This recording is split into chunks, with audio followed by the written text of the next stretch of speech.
কোথায় আছে সংবিধান সংস্কার পরিষদের সদস্য হিসেবে শপথ নিতে পারবে? আগে সংবিধান সংশোধন হতে হবে। আমরা এই প্রস্তাব প্রত্যাখ্যান করছি, আমরা ওয়াকআউট করছি। ধন্যবাদ মাননীয় স্পিকার।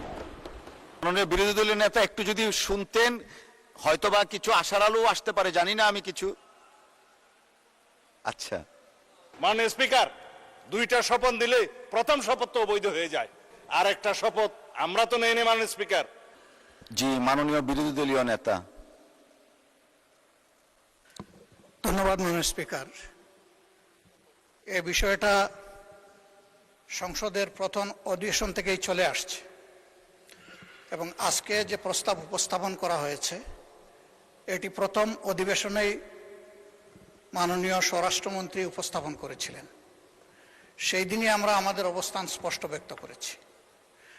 এরপরে এটা সঠিক যে কয়েক দফায় মাননীয় চিফ হুইপ স্বরাষ্ট্রমন্ত্রী মহোদয় আমাদের সাথে যোগাযোগ করেছেন, বসেছেন।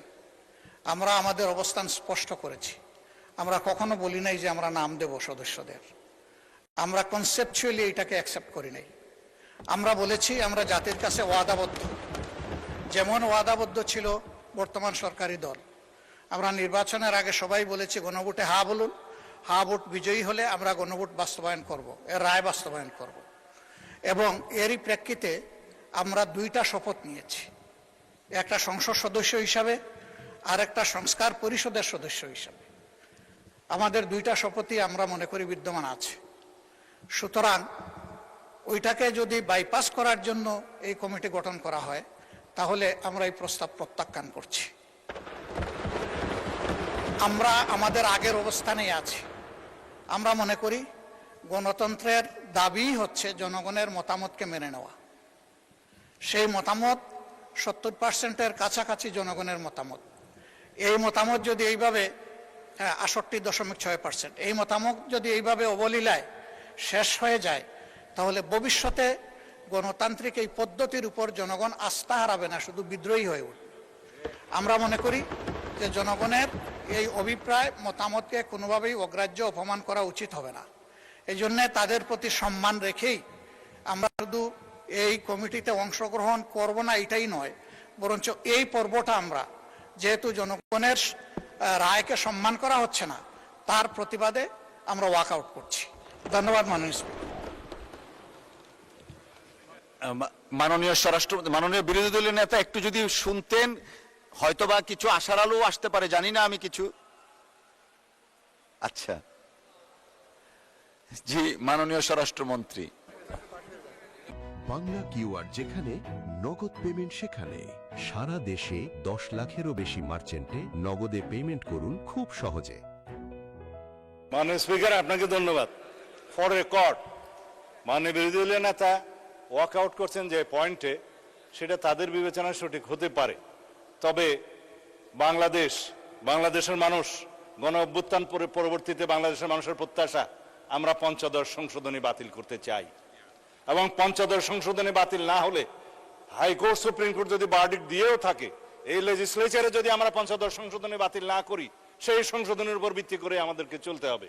সুতরাং আমরা সংবিধান সংশোধনী কমিটি করা ছাড়া, এই সংবিধান সংশোধন করা ছাড়া এই জাতিকে আমরা নতুন প্রত্যাশা অনুযায়ী এগিয়ে নিতে পারবো না। তিনি বলেছেন তারা দুইটা শপথ নিয়েছেন। মাননীয় স্পিকার, দুইটা শপথ দিলে প্রথম শপথ তো অবৈধ হয়ে যায়। বর্তমান সংবিধান অনুসারে নির্বাচন অনুষ্ঠান হয়েছে, বর্তমান সংবিধান অনুসারে এই জাতীয় সংসদের অধিবেশন আহ্বান করেছে মহামান্য রাষ্ট্রপতি, সেই সংবিধান অনুযায়ী এইখানে জাতীয় সংসদ বৈঠক অনুষ্ঠিত হয়েছে, এবং সেই সংবিধান অনুযায়ী এখানে রাষ্ট্রপতির ভাষণ হয়েছে, এবং সেই ভাষণের উপরে তারাও আলোচনা করেছেন, আমরাও আলোচনা করেছি। মাননীয় স্পিকার, এখনো পর্যন্ত সাংবিধানিক নিয়ম অনুসারে সেই ধারাবাহিকতায় এই জাতীয় সংসদের প্রত্যেকটা অধিবেশন, প্রত্যেকটা বৈঠক পরিচালিত হচ্ছে। সুতরাং তারা যদি বলে থাকে তারা দুইটা শপথ নিয়েছে, আর একটা শপথ আমরা তো নেইনি মাননীয় স্পিকার, তারা শপথ নিয়েছে সংবিধান সংস্কার পরিষদের সদস্য হিসেবে। কোথায় আছে সংবিধান সংস্কার পরিষদের সদস্য হিসেবে শপথ নিতে পারবে? সেটা অসাংবিধানিক। যেটা উপদেষ্টা পরিষদে সিদ্ধান্ত হয়েছিল, আইন উপদেষ্টা নথিতে পাশ করেছে এবং সেই নোটিশটা নির্বাচন কমিশনে পাঠিয়েছে, সর্বৈব সেগুলো ভয়েড অ্যাব ইনিশিও প্রথম দিন থেকেই, এবং সেই আর্টিকেল 148 অনুসারে তফসিল তিথি অনুসারে সেখানে যে একটা ফর্ম ব্লু পেপারে ছাপিয়ে দেওয়া হলো যে সংসদ সদস্যগণ আবার আরেকটি শপথ নেবেন সংবিধান সংস্কার পরিষদের সদস্য হিসেবে, সেটা ফুল নাল এন্ড ভয়েড, এটা কোনো আনকনস্টিটিউশনাল, সে কোথাও নাই।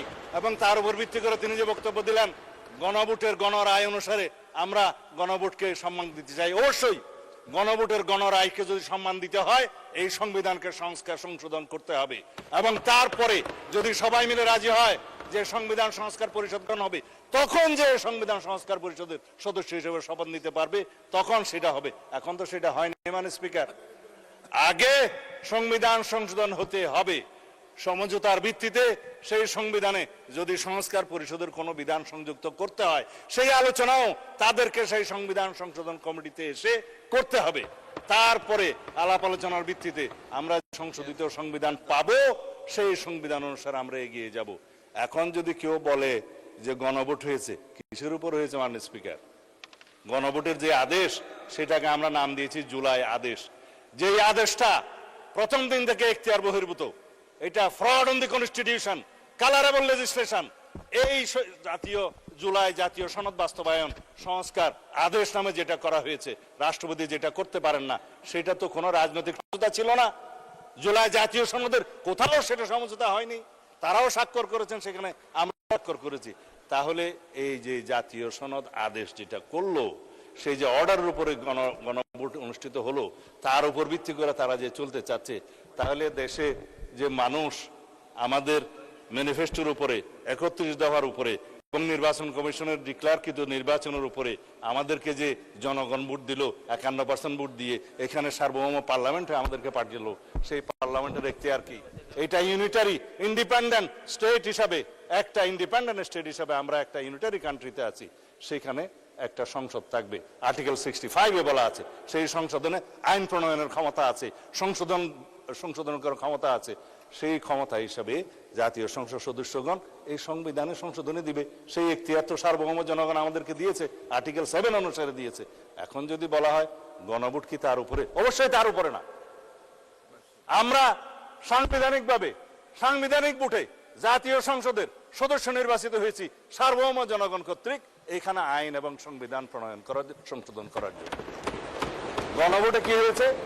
জুলাই জাতীয় সনদে যেটা সমঝোতা হয়েছে, 4 খান প্রশ্নের মধ্যে 3.5 খান আমরা মানি, আর আধা খান যে কোশ্চেন, সেই কোশ্চেন তো সংবিধানের উপর হাত দিয়েছে একটা অবৈধ আদেশ প্রণয়নের মধ্যে দিয়ে। সেটা তো void ab initio, it is now pending with the judiciary. তারা কি বলে দেখি। তারপরেও যদি আলাপ আলোচনা করে আমরা এখানে জুলাই জাতীয় সনদের সবকিছু আমরা এখানে বাস্তবায়ন করতে চাই, এবং তার বহির্ভূতভাবে যদি জুলাই কি যেন সংবিধান সংস্কার পরিষদ গঠন করতে চায়, তারা সেই আলোচনা এখানে এসে করুক, সংবিধান সংশোধনী কমিটিতে করুক। আর না হলে পরে রাস্তায় গিয়ে সংবিধান সংস্কার পরিষদের কমিটি করলে তো সংবিধান সংশোধন না করে আমরা বসে থাকতে পারবো না। আর সংবিধান যদি সংশোধন আমরা না করি, তাহলে এই জাতি তো শেখ হাসিনা প্রদত্ত পঞ্চদশ সংশোধনী নিয়েই চলতে থাকবে। আমরা কি তা চাই? আমরা অবিলম্বে ইনশাআল্লাহ এই সংবিধান সংশোধনী কমিটি গঠন করা হয়েছে, আমরা বৈঠক করব এবং এই জাতির শ্রেষ্ঠ সন্তানদের সাথে আমরা আলোচনা করব, স্টেক হোল্ডারদের সাথে আলোচনা করব, জুডিশিয়ারির সাথে আলোচনা করব, আইনজীবীদের সাথে আলোচনা করব, সুপ্রিম কোর্ট বার অ্যাসোসিয়েশনের সাথে আলোচনা করব, আমাদের পত্রিকার সমস্ত সম্পাদক এবং ডিজিটাল আর প্রিন্ট মিডিয়ার সমস্ত সম্পাদকদের সাথে আমরা আলোচনা করব, অন্যান্য স্টেক হোল্ডার বুদ্ধিজীবীদের সাথে আলোচনা করব, সংবিধান সংসদ বিশেষজ্ঞদের সাথে আলোচনা করব, জুলাই জাতীয় সনদ প্রণীত হয়েছে যে সমস্ত রাজনৈতিক দল স্বাক্ষর করেছে তাদের সাথে বসে আলোচনা করব, সংসদে আলোচনা করব, বৈঠক করব, তারপর আমরা সুপারিশ প্রণয়ন করব। তারপরে এই মহান জাতীয় সংসদে সংবিধান সংশোধনী 14তম সংবিধান, কি এটা 18তম হবে, 18তম সংবিধান সংশোধনী বিল ইনশাআল্লাহ এখানে উত্থাপিত হবে। আমরা আশা করি বিরোধী দলীয় সদস্যগণ ইমোশনাল রাজনীতি না করে আমরা যাতে সংশোধিত একটি শক্তিশালী সংবিধান সংশোধনী বিল আনতে পারি, সেই জন্য গণতন্ত্রের স্বার্থে তারা সহযোগিতা করবেন। ধন্যবাদ মাননীয় স্পিকার। ধন্যবাদ মাননীয় মন্ত্রী।